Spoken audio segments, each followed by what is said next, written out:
মিষ্টি খেতে আমরা কে না ভালোবাসি। আর মিষ্টি খাওয়ার পরে মনটাও বেশ ভালোই হয়ে যায়। আজ আমি আপনাদের জনায়ের প্রসিদ্ধ মনোহরা মিষ্টি বানানো দেখাবো। এই মিষ্টিটা দেখতে ভীষণ সুন্দর হয় আর খেতে তার থেকে অনেক বেশি ভালো হয়। আর বানানোর কথা তো না বললেই নয়, খুব সহজে বানানো যায়, যে কেউ বাড়িতেই বানিয়ে নিতে পারবেন। তার জন্য একটা কড়াই নিতে হবে, কড়াইতে অল্প করে একটু জল দিতে হবে আর কড়াইয়ের মধ্যে দিয়ে দিতে হবে 1 লিটার দুধ। আমি এখানে প্যাকেট দুধ নিয়েছি, আপনারা চাইলে যে কোনো ধরনের দুধ নিতে পারেন আর যে কোনো ব্র্যান্ডেরই দুধ নিতে পারেন।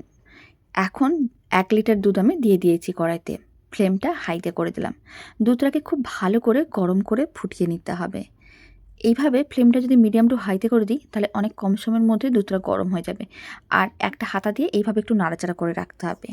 এদিকে একটা ছোট্ট কাপ নিয়েছি, তার মধ্যে 2 চামচের মতন ভিনেগার দিয়ে দিলাম আর 2 চামচ জল নিয়ে নিতে হবে, কারণ দুধটাকে ছানায় পরিণত করব। তার জন্য কিন্তু এরকমই 2 চামচ ভিনেগার 2 চামচ জল মিশিয়ে একটা মিশ্রণ রেডি করে নিয়েছি।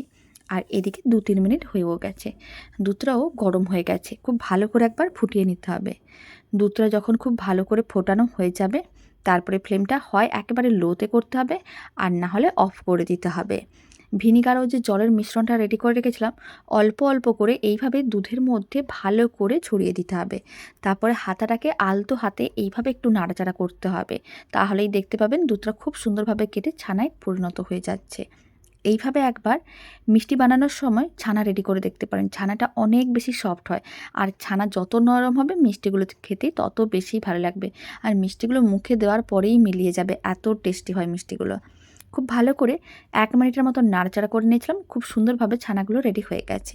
এখন ছানাগুলোকে আলাদা করতে হবে, তার জন্য একটা ছাঁকনিকে রেখে দিতে হবে আর সমস্ত এইভাবে ছানা ও জলটা ঢেলে দিতে হবে। তাতেই দেখতে পাবেন যে ছানাগুলো আলাদা হয়ে যাচ্ছে, জলটাও আলাদা হয়ে যাচ্ছে। এখন পরিষ্কার জল দিয়ে 3-4 বার খুব ভালো করে ধুয়ে নিতে হবে, যতক্ষণ না ভিনেগারের টক ভাবটা চলে যাচ্ছে। এইভাবে 2-3 বার ধুয়ে নিলে ঠান্ডা জল দিয়েই ধুতে হবে, তাহলে ভিনেগারে কোনো রকম টক ভাব থাকবে না। যদি ভিনেগারের মধ্যে টক ভাব থেকে যায় তাহলে কিন্তু মিষ্টির মধ্যেও টক ভাবটা চলে আসবে। তাই খুব ভালো করে এরকমই 2-3 বার জল দিয়ে ধুয়ে নিতে হবে। তারপরে হাতা দিয়ে প্রেস করে এক্সট্রা জলটা ফেলে দিয়েছিলাম। এবার একটা প্লেটের মধ্যে সমস্ত জল ছড়ানো ছানাগুলো নিয়ে নিতে হবে। তারপরে হাত দিয়ে ভালো করে মেখে নিতে হবে। প্রায় 2 থেকে 3 মিনিট খুব ভালো করে মেখে নিচ্ছি, যাতে ছানাগুলো একেবারে নরম হয়ে একটা ডোয়ে পরিণত হয়ে যায়। এইভাবে একদিন মিষ্টির রেসিপিটা বাড়িতে বানিয়ে দেখতে পারেন। এত কম সময়ের মধ্যে রেডি হয়ে যায় আর খেতে এতটাই ভালো হয় যে বারবার বানাতে মন চাইবে। আপনাদের আর এত দূরে যাওয়ার প্রয়োজন পড়বে না, বাড়িতেই একেবারেই কিন্তু খুব সুন্দরভাবে রেডি করে নিতে পারবেন। খেয়ে বুঝতেও পারবেন না এটা বাড়িতে বানানো। 3-4 মিনিট খুব ভালো করে মেখে নিয়েছিলাম, ছানাটা বেশ নরম হয়ে গেছে। এখন ছানার মিশ্রণটাকে এক সাইডে করে দিতে হবে। আবারও কড়াইটাকে গ্যাসের ওভেনের উপরে বসিয়ে দিয়েছি। কড়াইয়ের মধ্যে দিয়ে দিলাম 1/2 কাপের মতন চিনি। এবার চিনির মধ্যে অল্প করে একটু জল দিতে হবে, খুব বেশি না, সামান্য পরিমাণ জল দিতে হবে। চিনিগুলো মেল্ট হয়ে যাবে এরকমই সামান্য একটু জল দিতে হবে। খুব ভালো করে চিনিগুলোকে মিশিয়ে নিলাম। এখন চিনিগুলো মেল্ট হওয়ার জন্য অপেক্ষা করব। ফ্লেমটা মিডিয়াম টু হাইতে করে দিচ্ছি, এতে চিনিগুলো মেল্ট হয়ে যাবে। প্রায় 2 থেকে 3 মিনিট খুব ভালো করে চিনি শিরাটাকে ফুটিয়ে নিয়েছিলাম। আপনারা দেখুন চিনিগুলো মেল্টও হয়ে গেছে আর চিনি শিরাটা ঘন হয়ে গেছে। এখন ফ্লেমটা একেবারেই লোতে করে দিতে হবে আর সমস্ত মেখে রাখা ছানাটা কড়াইয়ের মধ্যে দিয়ে দিতে হবে। আর লো ফ্লেমে খুব ভালো করে চিনি শিরার সঙ্গে মেখে রাখা ছানাটা মিশিয়ে নিতে হবে। তারপরে কিন্তু নাড়াচাড়া করে মিশ্রণটাকে ঘন করতে হবে। খুব ভালো করে যখন ছানাটা মেশানো হয়ে যাবে তখন এর মধ্যে দিয়ে দিতে হবে অল্প করে একটু এলাচ গুঁড়ো। এতে মিষ্টির স্বাদ ও গন্ধ দুটোই খুবই ভালো আসবে। আর দিয়ে দিতে হবে বেশ কিছুটা পরিমাণ পেস্তার গুঁড়ো। পেস্তার গুঁড়ো দেওয়ার কারণে মিষ্টিটা দেখতে যেমন সুন্দর লাগবে, খেতেও ভালো লাগবে। খুব ভালো করে একসঙ্গে মিশিয়ে নিতে হবে। তারপরে মিশ্রণটাকে নাড়াচাড়া করে একটু ঘন আর শুকনো করতে হবে, যতক্ষণ না মিশ্রণটা কড়াই থেকে আলাদা হচ্ছে। আর মিশ্রণটা ঘন করার সময় আমি অল্প করে একটু গুঁড়ো দুধ দিচ্ছি। গুঁড়ো দুধ দেওয়ার কারণে মিষ্টিগুলো খেতে অনেক বেশি ভালো লাগে। তবে গুঁড়ো দুধটা একেবারেই অপশনাল, আপনারা চাইলে দিতেও পারেন, নাও দিতে পারেন। গুঁড়ো দুধটা কিন্তু আমার খুবই পছন্দের, মানে যে কোনো মিষ্টিতে অল্প একটু গুঁড়ো দুধ দিলে স্বাদ যেন দ্বিগুণ হয়ে যায়। তাই আমি অল্প করে গুঁড়ো দুধ দিই। এবার গুঁড়ো দুধটা আপনাদের যদি মনে হয় না দিতে চান তাহলে নাও দিতে পারেন, তবে দিলে অনেক বেশি ভালো লাগবে। খুব ভালো করে মিশিয়ে নিতে হবে, তারপর নাড়াচাড়া করে মিশ্রণটাকে এরকমই ঘন আর শুকনো করে নিতে হবে। আপনারা দেখুন মিশ্রণটা কিন্তু আগে থেকে অনেকটাই শুকনো হয়ে গেছে। এবার ফ্লেমটা অফ করে মিশ্রণটাকে ঠান্ডা করে নিতে হবে। ঠান্ডা করে নেওয়ার পরে আমি আপনাদের দেখাচ্ছি। মিশ্রণটা মোটামুটি 5 থেকে 7 মিনিট ফ্যানের নিচে রেখে দিয়েছিলাম। হালকা গরম আছে, এই অবস্থায় কিছুটা করে মিশ্রণ হাতের মুঠোর মধ্যে নিয়ে এইভাবে লেচি আলাদা করে নিতে হবে, মানে লেচিগুলো কেটে নিতে হবে।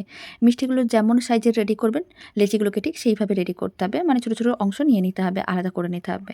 তারপরে এক একটা অংশ নিতে হবে আর গোল বলের মতন করে বানিয়ে নিতে হবে।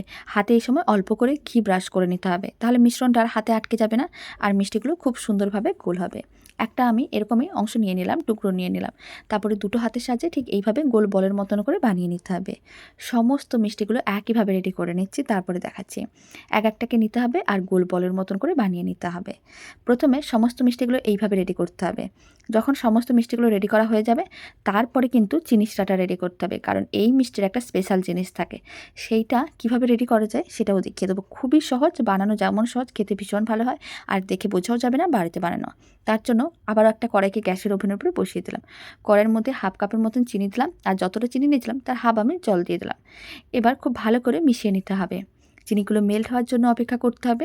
ফ্লেমটা মিডিয়াম টু হাইতে করে দিচ্ছি। 3 থেকে 4 মিনিট খুব ভালো করে চিনি শিরাটাকে ফুটিয়ে নিতে হবে, যাতে চিনি শিরাটা ঘন হয়ে একতার বিশিষ্ট চিনি শিরায় পরিণত হয়। প্রায় 3 থেকে 4 মিনিট খুব ভালো করে চিনি শিরাটাকে ফুটিয়ে নিতে হবে।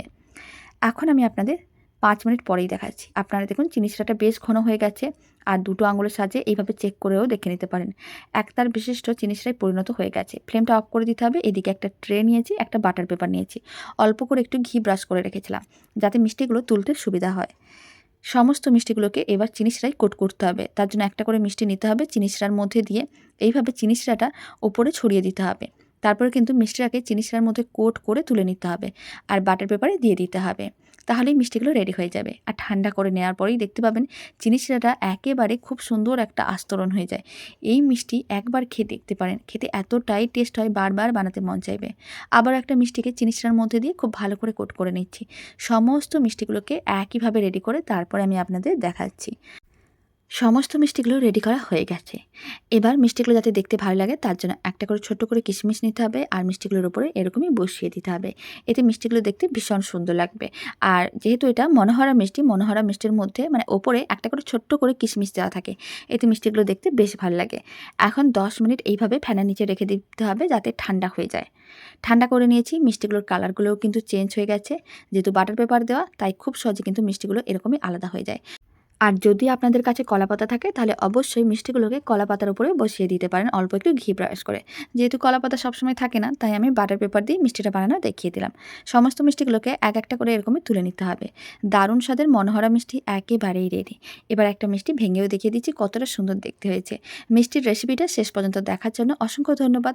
আপনারা সবাই ভালো থাকবেন, সুস্থ থাকবেন। আপনাদের সঙ্গে আবার নতুন মিষ্টি বা অন্য কোনো রেসিপি নিয়ে দেখা হচ্ছে।